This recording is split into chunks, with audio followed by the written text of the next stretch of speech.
Alors, la direction régionale Occitanie-Pyrénées couvre l'ancienne région Midi-Pyrénées. Donc, ce sont 9 départements qui vont du Lot tout au nord jusqu'à l'Ariège tout au sud. Donc, l'Ariège est un de nos départements de responsabilité.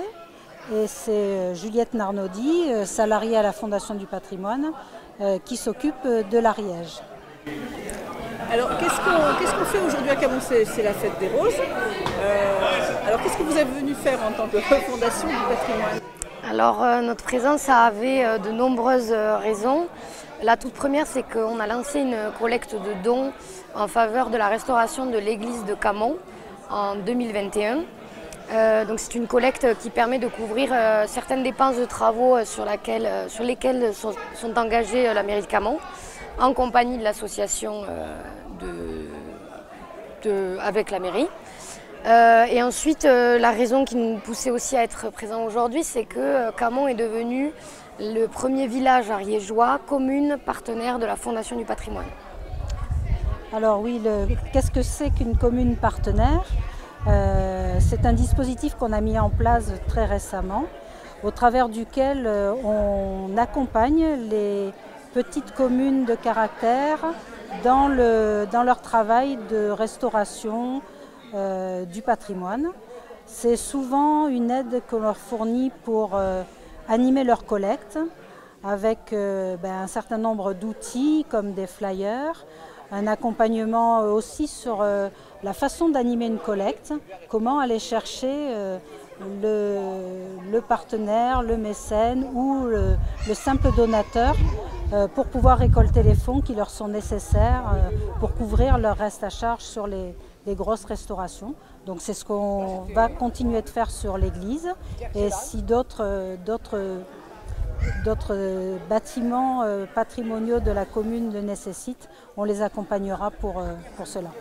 Alors, effectivement, dès lors qu'il est question de restauration du petit patrimoine de sa commune ou bien même du patrimoine de propriété privée, l'objectif est de se rapprocher de la délégation départementale Ariège, qui est étroitement liée à la délégation régionale Occitanie-Pyrénées qu'on vient de présenter.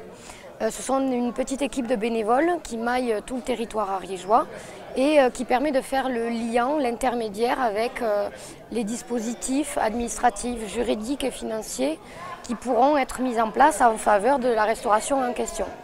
L'idée étant de prendre contact avec nos bénévoles sur le territoire ariégeois via le site internet de la Fondation ou nos adresses postales et mails qui permettent de prendre contact avec nous.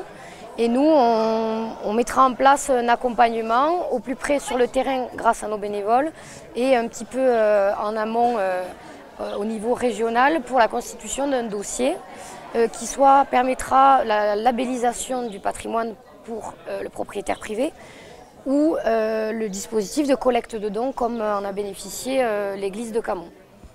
Voilà, alors j'en profite pour dire que la délégation Occitanie-Pyrénées, c'est presque une cinquantaine de bénévoles, et c'est ce qui nous permet d'être à proximité de l'ensemble des porteurs de projets potentiels.